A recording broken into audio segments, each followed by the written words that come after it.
नमस्कार मेरे साथियों, आप सब कैसे हैं? उम्मीद करते हैं आप लोग बहुत अच्छे होंगे। मैं रंजित रंजन आप सभी को दिल खोल कर स्वागत करता हूं। आप सभी के लिए मैथ का वीवीआई ऑब्जेक्टिव लेकर आए हैं। मैथ का जो तीसरा चैप्टर क्या है, दो चर वाले रेखीय समीकरण युग्म का वीवीआई ऑब्जेक्टिव लेकर आए हैं, जो कि इस चैप्टर से बहुत सारे जो हमारे विद्यार्थियों का ऑब्जेक्टिव जो नहीं बन पाता है, तो इसी का इलाज करने के लिए हम यहाँ पर आए हैं। ठीक है जी, आइए आप सभी के लिए ये ऑब्जेक्टिव काफी इंपॉर्टेंट होने वाला है मेरे साथियों, तो वीडियो में अंत तक जरूर बने रहेंगे। आइए समझते हैं पहला क्वेश्चन क्या है। देखिए, आपको मैंने बता दे कि दो चररेखीय समीकरण का जो युग्म होता है, दो चररेखीय समीकरण का जो रूप होता है, किस रूप में होता है मेरे साथियों? ये होता है a1x plus b1y plus c1 बराबर 0। ये पहला समीकरण हमारा हो जाएगा समीकरण 1। और दूसरा का होता है a2x plus b2y plus c2 बराबर 0। ठीक है जी, तो दो समीकरण होता है, इसमें दो चर का मान निकाला जाता है, x और y का दो हमारा चरों का वैल्यू निकाला जाता है। ये बात आप लोगों को समझ में आ गया? ठीक है जी, आइए समझते हैं पहला जो क्वेश्चन है बाबू। पहला क्वेश्चन ध्यान से समझा जाए। एक रेखीय समीकरण का घात होगा, बताओ ना बाबू, एक रेखीय समीकरण जो होगा उसका घात कब होना चाहिए? तो मान के चलिए ये हमारा a1x plus b1y plus c1 बराबर 0 एक रेखीय समीकरण ही युग्म है, इसका अधिक से अधिक घात कब है? आप ही बताइए, अधिक से अधिक घात कब बाहेगा? एक बाहेगा, कब हो सकता है? एक ही हो सकता है। तो बाबू मेरे साथियों कि ये रेखीय समीकरण युग्म का घात कितना होता है? 0 को 2 को 1 को कोई नहीं। इसका सही जवाब क्या होगा मेरे साथियों? इसका सही जवाब होगा एक ही होता है। यानी कहने का मतलब हुआ रेखीय समीकरण का जो घात होगा हमेशा क्या होता है? एक होता है मेरे साथियों। सही जवाब है। बढ़ते हैं अगला सवाल। 2 नंबर सवाल देखिए। 2 नंबर सवाल आप लोग को दिखाई देता होगा, बहुत अच्छा सवाल है। युग्मत समीकरण 2x प्लस 3y बराबर 5 4x प्लस 6y बराबर 9 निकाय है। यानी निकाय कहने का मतलब यह है कि ये कैसा हल हो सकता है? असंगत होगा कि अद्वितीय हल होगा कि अपरिमेय समन्वयक हल होगा कि इनमें से कोई हो। ठीक है जी, तो ये चीज को जांच करने के लिए आइए देख लेते हैं, इसको अच्छा से बनाने की कोशिश करते हैं। देखिए हमारा जो समीकरण क्या दिया है, आप ही लोग बताइए। हमारा जो समीकरण दिया है मेरे साथियों, समीकरण क्या दिया है? देखिए ध्यान से, समीकरण दिया है 2x प्लस 3y बराबर 5 दिया गया है। दिया गया ना ये 2x प्लस 3y 5 पहला समीकरण। दूसरा क्या समीकरण दिया गया है? 4x प्लस 6y बराबर 9। ठीक है जी, आपको हम बता दें मेरे भाइयों, आपको हम बता दें कि हेकरा कहल जाला a1, हेकरा क्या कहल जाला, हेकरा के b1, हेकरा क्या कहल जाला c। ठीक है, हेकरा कहल जाला a2, हेकरा कहल जाला b2, हेकरा क्या कहल जाला c2। जांच करना है ना, तो जांच करना है, इसको निकाय से करना है, तो इस फार्मूला पर आपको बैठाना पड़ेगा। a1 बटा a2 बराबर होता है बाबू b1 बटा b2 बराबर c1 बटा c2 के हो जाला बराबर। अब a1 b1 c1 के माने रख के जांच कर लीजिए कि कौन फार्मूला का यूज होता है। ठीक है, अभी आपको सभी फार्मूला बता दे। बताइए a1 बटा a2 बराबर a1 बटा a2 बराबर b1 बटा b2 बराबर c1 बटा c2, जब सब बराबर यदि हो जाला तो एकरा क्या कहल जाला? एकरे का हल कर दे संपाती हल कहल जाला, चाहे अपरिमित रूप से अनेक हल होगा, ये फार्मूला हो जाता है। अद्वितीय हल के फार्मूला का हल मेरे साथियों a1 बटा a2 not equal to b1 बटा b2 के बराबर होता है। यानी a1 बटा a2 बराबर नहीं होता है b1 बटा b2 के। समांतर हल होगा, समांतर हल का चाहे कोई हल नहीं होता है, तो फॉर्मूला जानते क्या होता है? याद कर लो बाबू, हमारे a1 बटा a2 बराबर b1 बटा b2 not equal to c1 बटा c2 होता है। यानी दो को बराबर होला, तीसरा का ओकरा बराबर ना होला। लेकिन अगर चला कर जांच को हम बताओ तो नहीं कितना आंसर आना चाहिए। तो यहाँ को हो जाएगा बाबू 2 बटा 4 बराबर क्या हो जाएगा? 3 बटा 6 बराबर हो जाएगा 5 बटा 9।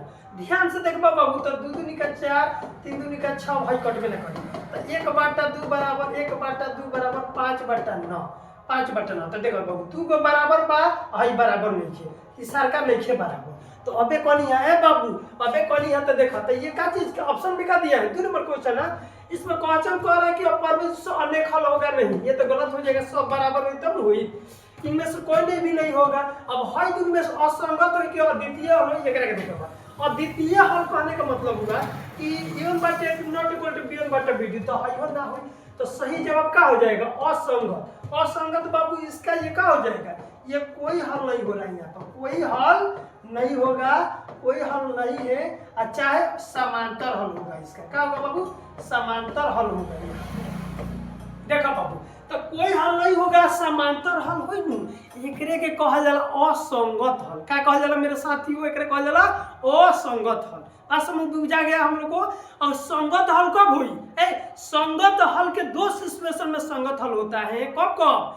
जब अद्वितीय हल हो जाए तब, और चाहे अपरिमित रूप से अनेक हल हो जाए तब। ये दो सिस्टम में संगत हल और कोई हल नहीं होगा, चाहे समांतर हल हो जाओ तो एक में क्या हो जाए? असंगत हल। तो सही जवाब इसका क्या हो जाएगा? इसका सही जवाब हो जाएगा असंगत हल।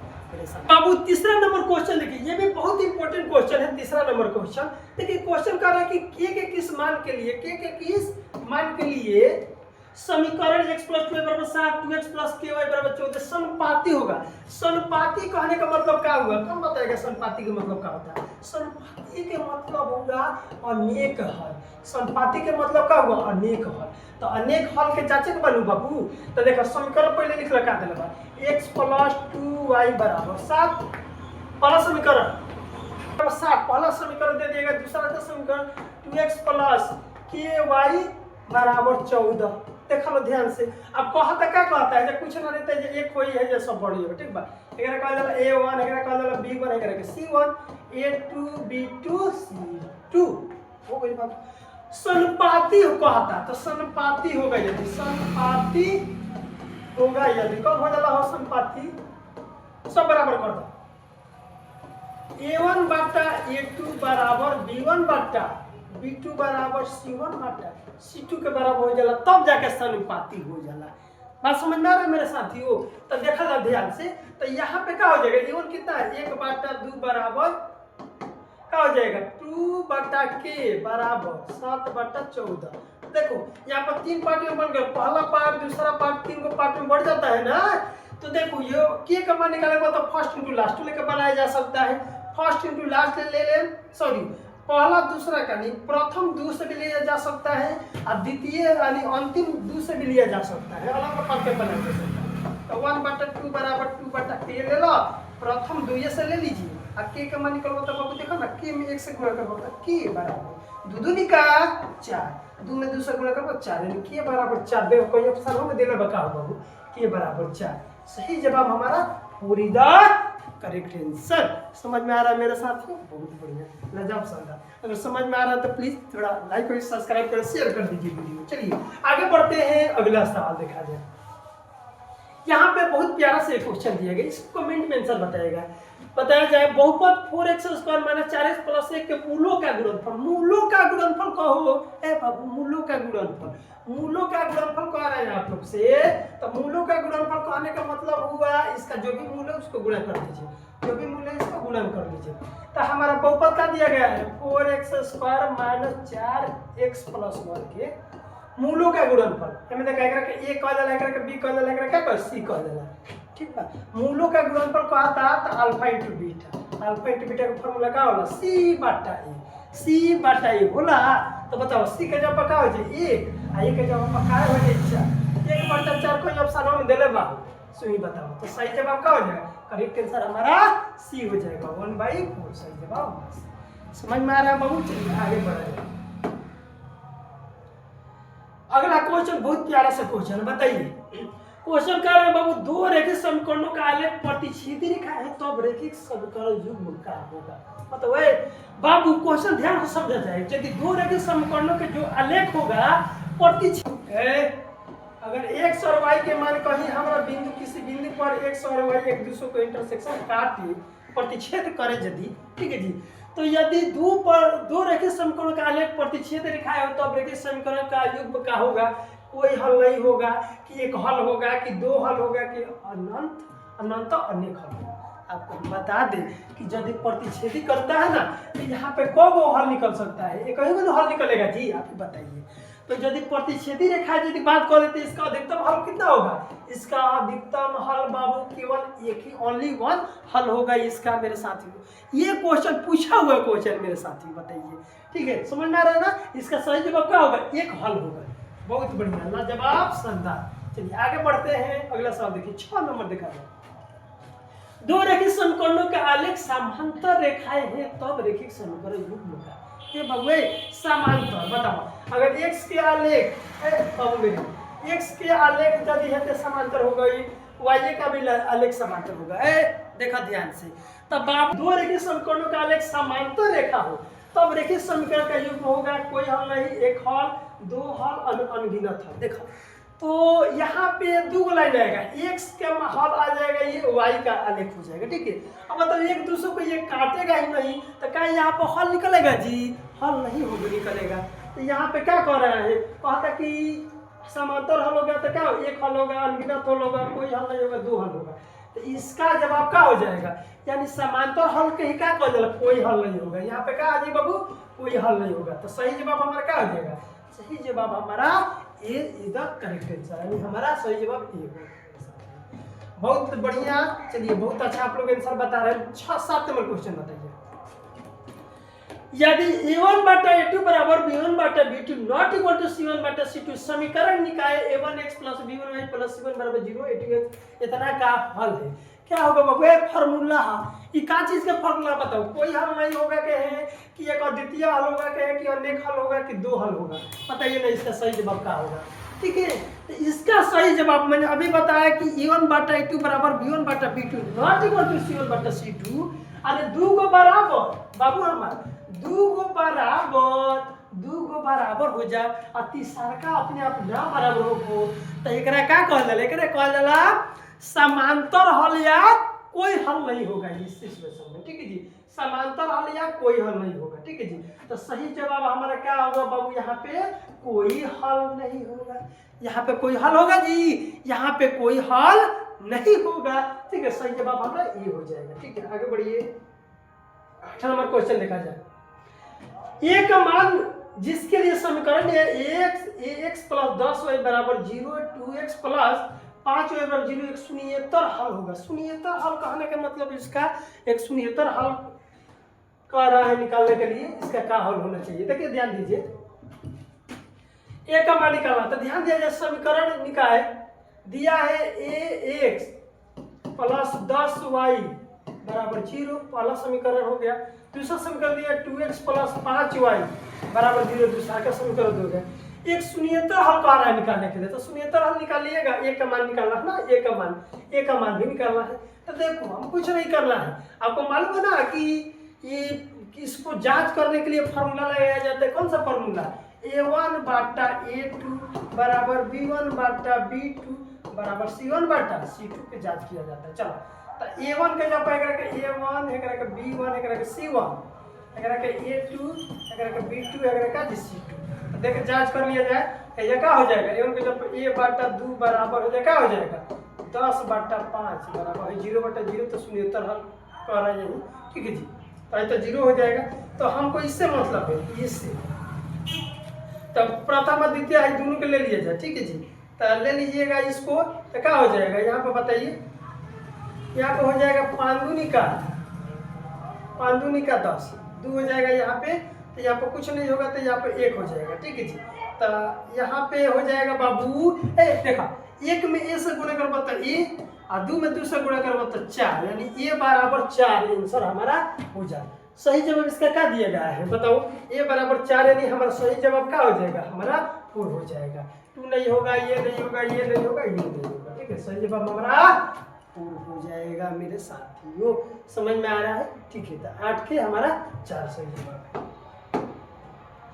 बाबू a का मान जिसके लिए समीकरण निकाले ax माइनस वाई बराबर 2, 6x माइनस 2y बराबर 3 का एक अद्वितीय हल। बाबू क्वेश्चन क्या कह रहा है, अद्वितीय हल कह रहा है, अद्वितीय हल कह रहा है क्वेश्चन में, अद्वितीय हल।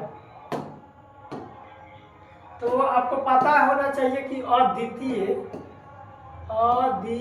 हल कब होता है। अद्वितीय हल होने के लिए वो फार्मूला होता है a1 बटा a2 not equal to b1 बटा b2 होता है जी। अगर बताओ इस तो अद्वितीय हल के फार्मूला a1 बटा a2 not equal to b1 बटा b2 है। जब बताओ इस समीकरण में a1 हाई हो जाए, b1 हाई हो जाए, कुछ नहीं तो 1 हो जाए, और c1 एकरा कह जाए, एकरा के a2 एकरा के b2 एकरा क्या कह दिए, एकरा के c2 कह दिए। तो बैठा के बाद फार्मूला पे क्या हो जाएगा A1 बताओ कितना दिया A1 के जगह पर A हो A2 के जगह पर क्या दिया गया है A2 के जगह पर दिया गया है 6 नॉट इक्वल टू B1 बटा B2 तो B1 यहाँ पर कितना दिया गया है यहाँ पर B1 कुछ नहीं था तो -1 कुछ नहीं दिया गया तो -1 होगा यहाँ पे ठीक है जी। अब B2 यहाँ पे क्या हो जाएगा B2 हो जाएगा -2 हो जाएगा -2 ध्यान दो माइनस से माइनस खत्म। यहाँ पे आंसर जो आना चाहिए बाबू 2 है तीसरा से गुणा करता पहले बढ़िया से 2 में से गुणा करबा तो 2a बराबर है जी 6 है जी क्या हो जाए नॉट इक्वल टू तो a के मान निकालिएगा तो नॉट इक्वल टू 6 बटा 2 के भाग लेते 2 3 6 यानी यहाँ पे आंसर होना चाहिए a not equal to 3 a not equal to 3 ठीक है जी यानी a नॉट इक्वल टू 3 यानी सही आंसर हमारा क्या दी होगा बाबू हाई नहीं होगा ये नहीं होगा सही जवाब हमारा बी हो जाएगा B is the correct answer ठीक है जी बी हमारा सही जवाब होगा ठीक है। अगला क्वेश्चन समझा जाए 10 नंबर बहुत खतरनाक क्वेश्चन है आप लोग इसको देख लीजिए 10 नंबर क्वेश्चन ए का मान जिसके लिए समीकरण निकाले 10x + 5y बराबर a - 5 bx + 10y बराबर -a बराबर 0 का अनगिनत हल होगा। अनगिनत हल कहे ना तो सब बराबर सब एक दूसरे के बराबर हो जाता है ठीक है सब एक दूसरे के बराबर हो जाता है। ये समझ लीजिए इस सवाल को देखिए पहले हमारा जो क्वेश्चन दिया गया उसको लिख लिया जाए 10x + 5y बराबर a - 5 हो गई। चला दूसरा का समीकरण दिले बा 20x + 10y देखा माइनस से दिले बा बराबर को ऊपर कर दा तो प्लस a हो जाए होगा। अभी लोग बताइए माइनस से बराबर को भेज देंगे तो प्लस a हो जाएगा ठीक है। अनगिनत हल कहेला तो a1 बटा a2 हो जाला बराबर b1 बटा b2 हो जाला बराबर c1 बटा c2 हो जाएगा। अनगिनत हल होगा तो सब एक दूसरे के बराबर हो जाएगा। अब यहाँ पर देखो एकरा के a1 एकरा के b1 एकरा के c1 एकरा के a2 b2 और c2 ठीक है। अब मानो यहाँ पर रख लीजिए मान रखिएगा तो a1 के जगह पर 10 बटा 20 हो जाएगा बराबर b1 जल्दी बोलो बाबू 5 बटा यहाँ पे 10 हो जाएगा तो हो जाएगा c1 बटा c2 यानी a - 5 बटा c2 के जगह पर खाली हो जाए यहाँ पे क्वेश्चन कर रहा था किसका मान निकालना है ए का वैल्यू निकालना है किसका मान निकालना है बाबू ए का मान हमको निकालना है। तो ए का मान कैसे निकलेगा बाबू 3 पार्ट में बढ़ गया ना तो हम लोग लेते हैं चलिए हम इसको बनाने के लिए हम और 2 से भी ले सकते हैं इस सवाल में ठीक है जी। तो इसको बनाने के लिए चलिए हम अंतिम 2 से ही बना रहे हैं चाहे फर्स्ट इंटू लास्ट से बना सकते हैं किससे बना लेंगे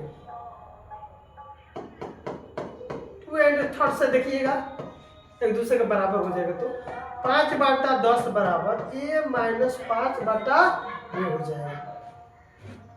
ध्यान दिया जाए 5 दूनी का 10 यहाँ पर कुछ नहीं बचेगा तो एक बचेगा बाबू ध्यान से दिमाग से लगाइए। तो यहाँ पर देखिए यहाँ पे हो जाएगा आप गुणा करिएगा क्रॉस मल्टीप्लाई गुणा करिए तो a में a से गुणा करोगे तो a हो जाएगा खाली है में 2 से ही गुणा कर लीजिए सब में 2 से गुणा करिएगा तो 2 में से गुणा करते तो 2a हो जाए प्लस माइनस माइनस 5 दूनी का 10। अब बताओ हम इसको इधर लेके चलेंगे ठीक है जी इधर लेके आइएगा तो यहाँ पे a का मान क्या हो जाएगा यहाँ पे हो जाएगा 2a प्लस 1 यहाँ पे इधर ला दीजिए तो -a